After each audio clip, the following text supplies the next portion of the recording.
आज आम pressure cooker रे मात्र अल्प समय रे बनैबा स्वादिष्ट चिकेन आलू झोल। चलतु केमती बनैली मु आपण मानक संगे शेयर करी। चलतु एबे चिकेन आलू झोल बनैबा।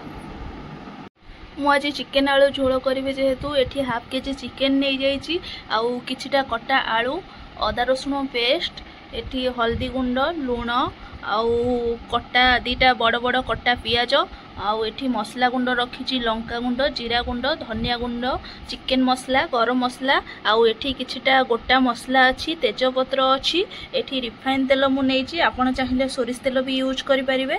तो एठी गोटे जगह रे पानी गरम कर नेइछि जेहेतु मसला कसला बेले आमे पानी गरम पानी पकेकी कसिबा आउ झोल रे भी गरम पानी दबा।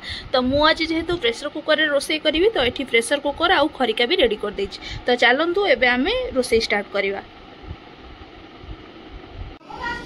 एबे आमे गैस ऑन करी प्रेसर कुकर बसई नेबा और प्रेसर कुकर जते बेले टिके गरम हे आसुची तो सेथिरे आवश्यक अनुसार तेल पकई देबा। तेल जते बेले गरम हे जिवो सेठी कटा जाइतिबा आलू को पकई फास्ट भाजीबा। तो मन रखंतु आलू को बेसी सिटिला परि भाजीबेनी जेहेतु आमे प्रेसर कुकर रे करछे तो सेथि लागि आलू जस्ट टिके भाजी हे गला मात्रे आमे आलू को काढी दबा। देखंतु आलू रो कलर एबे चेंज हे जाइछि तो आपको आउ बेसी सिझा दरकार ना आम ए आलू को काढ़ी नेबा। मुझे आलू काढ़ी देइछि। एबे आम ए तेल रे गोटा मसला आउ तेजपत्र पकेकी भाजीबा। तो गोटा मसला और तेजपत्र जो भाजी हो से आम कटा जाइथिबा पियाज पकई देबा आउ पियाज को लो फ्लेम रे 2 मिनट पर्यंत भाजीबा जे पर्यंत पियाज रो कलर चेंज न होई। एबे देखंतु पियाज रो कलर चेंज हो जाइछि आउ पियाज भी भाजी हो जाइछि। मन रखिबे पियाज को बेसी हार्ड करी भाजीबेनी बस एतिकी कलर चेंज होगा पर्यंत भाजीबे। एबे आमे ए भजा पियाज रे गोटे कप गरम पानी ऐड करिबा आउ ए गरम पानी रे आमे हल्दी गुंड लंका गुंड जीरा गुंड धनिया गुंड आउ स्वाद अनुसार लूण एतिकी ऐड कर देबा। एटा आमे अदा रसुण पेस्ट जते बेले ऐड करबा तापर मध्य पकई परबा किंतु आपण माने एमती थरे ट्राई करी देखंतु तो चिकेन झोलर ग्रेवीटा बहुत भलो आसी थाए जते बेले आमे भजा पियाज रे गरम पानी ऐड करी ए मसला गुंड सब पकई की फुटेई थांती। एबे मसला गुंड सब आमे ऐड कर सारला परे आको फुटिबा लागि 5 मिनिट छाडी देबा। तो देखंतु एबे भल से फुटी गलानी मसला फुटी सारानी। तो एबे आमे सेथिरे अदा रसुण पेस्ट ऐड करि नेबा आ मसला को भल से कसिबा स्टार्ट करिबा।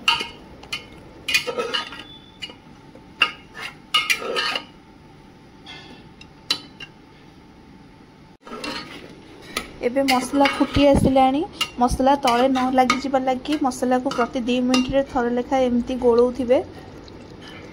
तो मसला जल्दी सिझा लगी आम कौन करवा मसला को गोलेबा आ प्रेसर कुकर रो ऊपर घोड़नीटा को एमती घोड़े रखा। तो टिके समय पर प्रेसर कुकर रो घोड़नी काटिकी एमती मसला कसिबा आउ ताको पुणी घोड़े देबा। एमती करिया द्वारा आम मसला जल्दी सिझा सहित आउ जल्दी कसी भी हो जिवो। एबे देखंतु मसला पूरा कसी हो गलानी। एबे आमे सेथिरे चिकेन ऐड करि देबा आउ ताको कसिबा स्टार्ट करिबा।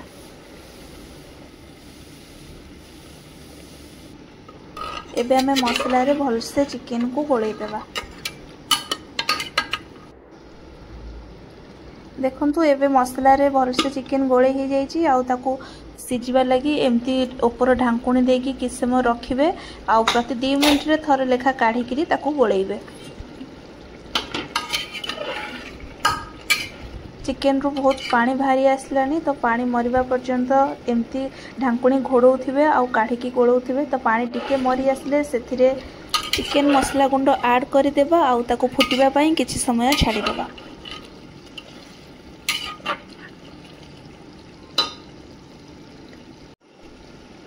एबे ए मसला रे आमे भजा आलू को ऐड करि नेबा आउ ताको सेथिरे गोळेई देबा।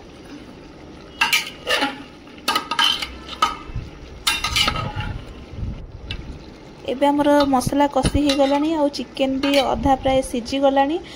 तो एथिरे आमे झोल देबा पई गरम पानी को ऐड करि देबा।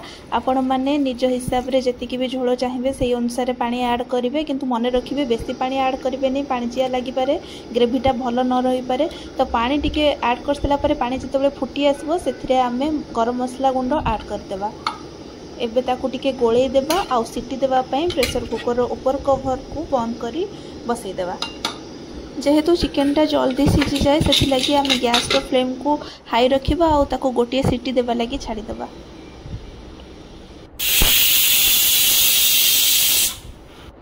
एबे देखंतु मोर चिकेन आलू झोल ये प्रस्तुत हो जाइए। आपण मैंने प्रेशर कुकर पूरा ठंडा हो सारा पर ही ओपन करेंगे नहले तार गैस बाहर जीवो एवं टेस्ट भी भल रही।